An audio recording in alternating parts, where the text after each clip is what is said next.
Shalom Ouvracha, bienvenue sur Torah de vie. Le cours d'aujourd'hui va être sur l'éducation. Le premier rôle dans l'éducation, c'est les parents. Les parents ont le rôle principal et essentiel dans l'éducation de leur enfant.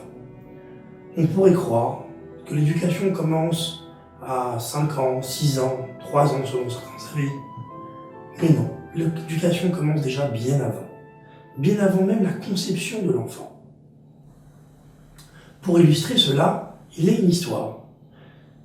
Un couple qui vient voir un grand sadique, qui lui pose la question, à quel âge commence l'éducation de leur enfant? Le sadique leur demande en retour, quel âge a l'enfant? Et les parents répondent, 2 ans. Le sadique leur dit, vous avez 4 ans de retard. On comprend de là que l'éducation d'un enfant commence bien avant sa conception, bien avant qu'il soit venu au monde. Avant même le mariage, entre deux êtres, avant même tout cela, dans déjà leur éducation à eux. Le rôle des parents, comme on vient de le dire, il est plus qu'essentiel. Pourquoi? Parce que c'est ce qui va donner le chemin à l'enfant, comment grandir.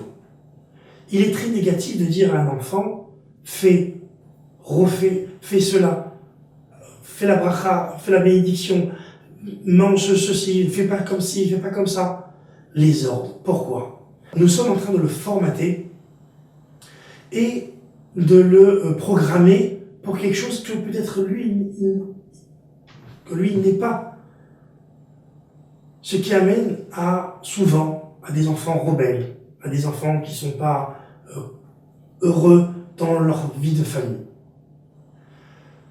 Mais nous allons essayer de revenir un petit peu sur le rôle des parents avant de démarrer sur l'éducation même de l'enfant. Quand un couple va pas être en accord sur certains points, que ce soit vis-à-vis des enfants ou pas, que ce soit sur leur vie personnelle, que la mère dit blanc, le papa dit noir, ou le contraire, ça crée une tension. Et l'enfant va être totalement déstabilisé de cela, va être totalement perdu, va perdre complètement ses repères, et va plus savoir qu'est-ce qu'il faut faire. Parce qu'à l'école, on va lui dire quelque chose, et à la maison, il va voir autre chose. Prenons un exemple. 2 parents qui sont pas en accord et se disputent devant les enfants. L'enfant déduit que quand je suis pas en accord avec quelqu'un, je crie, je m'énerve, je rentre dans une colère. Le lendemain, l'enfant arrive à l'école.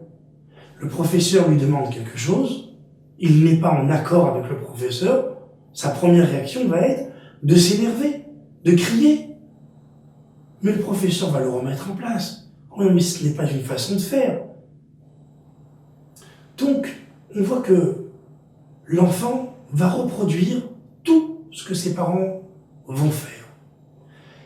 Et donc, la première base qu'on doit avoir dans l'éducation de notre enfant, c'est être une dougma chaya, un exemple vivant. Et on peut le voir quand le papa, ça arrive qu'il fasse la prière à la maison, avec son talit, son châle de prière, c'était fini. L'enfant, même à 1 an, 2 ans, il commence à peine à marcher, il ne comprend pas ce que le papa est en train de faire. Mais il va prendre un drap, une serviette, la mettre sur lui, comme un talit, prendre des boîtiers en plastique du père, les mettre sur la tête et sur le bras, et faire semblant de prier. Ça nous montre à quel point l'enfant prend des parents, s'absorbe de l'éducation des parents. Un autre exemple. Souvent, il nous arrive de dire à un enfant, si le téléphone sonne, ou quand le téléphone sonne, si c'est pour moi, dis que je ne suis pas là. C'est une grave erreur. Car je suis en train d'apprendre à mon fils à mentir. Je suis en train de lui apprendre à ne pas dire, pas seulement ne pas dire la vérité, mais à mentir. Il y a une très belle histoire que Raphaël Fondé raconte à ce sujet. un professeur qui téléphone à un papa en lui disant « Monsieur, votre fils, on ne sait plus quoi faire.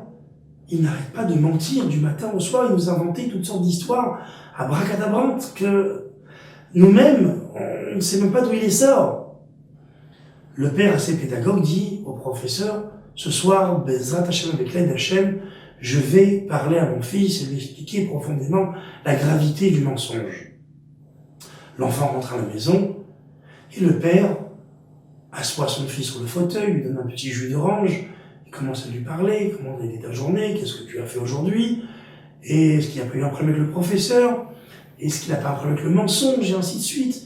Et le père rentre dans une discussion, la gravité du mensonge, et à quoi ça va amener à des choses que négatives, et ainsi de suite. 2 heures de discussion. Au bout de 2 heures de discussion, le papa est lessivé, fatigué. Il décide de se reposer un petit peu. Au même moment, le téléphone sonne. Et le père dit à son fils, « Chéri, réponds au téléphone. Mais si c'est pour moi, dis que je suis pas là. » L'enfant ne comprend plus. Je dois mentir ou je dois dire la vérité? L'enfant va être complètement déstabilisé. Et comme on vient de le dire, parfois on ne prévient même pas, on ne parle pas sur l'importance du mensonge, la gravité du mensonge, mais on parle directement à l'enfant en disant « va mentir pour cela » ou « va voler celui-là, chas v'shalom ». Et on le fait même sans faire exprès. Et on se pose par la suite la question « mais pourquoi mon fils ment? Pourquoi mon fils vole ?» Et on ne se remettra jamais en question soi-même. Un matin, je me trouvais à l'école où je travaillais, et un parent arrive furieux, très en colère contre son fils. Et il vient me voir en me disant « Monsieur Abraham, je ne sais pas quoi faire, mon fils n'arrête pas de parler en cours, il parle, et ça dérange, et j'ai beau à lui expliquer, je lui ai parlé, je lui ai promis des cadeaux, rien n'y fait, il parle. » Je dis à ce papa, effectivement, c'est un problème assez grave et auquel il faut réfléchir sérieusement à la gravité du problème. Laisse-moi quelques jours et Bezrat Hashem, j'essaierai de te trouver une solution, essayer de t'aider dans ce problème-là. À part ça, comment ça va dans la vie? Que faites-vous? Et ainsi de suite. Et là, le père rentre dans une discussion tout à fait normale en m'expliquant un peu son travail et ses activités professionnelles et c'est un peu ce qui se passe à la maison. Et je lui pose la question, Shabbat, à la synagogue, où il est assis? Il me dit, je suis assis au devant de la synagogue. Et avec qui? Avec mes amis. Très intéressant. Mais je comprends pas où tu veux venir, il me dit. Et je lui dis, on va continuer. Quand le Rav fait la tfila, qu'est-ce que tu fais? Alors il me dit, je fais la tfila. Tu fais la tfila entièrement ou t'es un peu dissipé? Non, je fais la tfila. Bon, il m'arrive d'être un peu dissipé, mais globalement, je fais la tfila. Et quand le Rav fait la dracha, le discours, quand le rabbin est en train de parler, qu'est-ce que tu es en train de faire? Et là, ça dépend. Des fois, je vais lire un courrier qui peut se trouver dans la synagogue, une revue, un journal, ou même parfois discuter avec mes amis. Alors je lui pose la question, mais pour ton fils, quelle est la différence entre le professeur dans la classe et le rav à la synagogue? Quand il voit son père parler quand le rav est en train de parler, je peux moi aussi m'autoriser à parler quand le rav est en train de parler.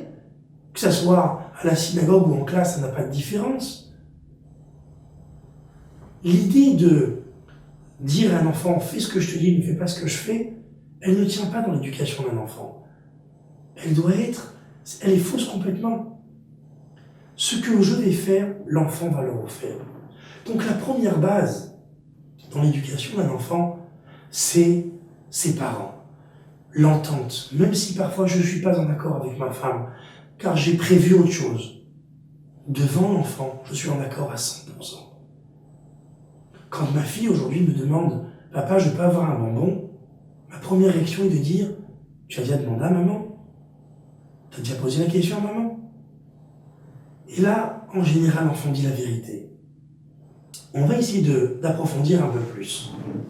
Shlomo HaMelech, qui est un plus chacham, Mikol Adam, le plus intelligent de tous les hommes, nous dit Chanoch la nahar al-pi darko, éduque le jeune homme selon son chemin.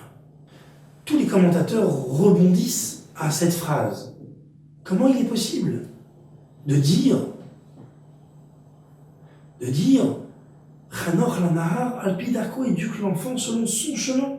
C'est pas selon son chemin, c'est selon le chemin de la Torah, selon le chemin des parents, selon le chemin que les parents souhaitent pour leur enfant. Pourquoi selon son chemin? Alors, une des très belles explications que je voudrais partager avec vous, elle est celle-ci. Éduque l'enfant selon son chemin, c'est-à-dire fais en sorte que l'enfant soit acteur de ce qu'il fait et non pas spectateur de ce qu'il fait. On peut faire Torah et Mitzvot tout en étant passif, en regardant, en copiant. Mais ce n'est pas rentrer au fond de moi, dans mes tripes. Je ne le fais pas avec vie. Cette éducation-là, elle finira un jour ou l'autre par tomber.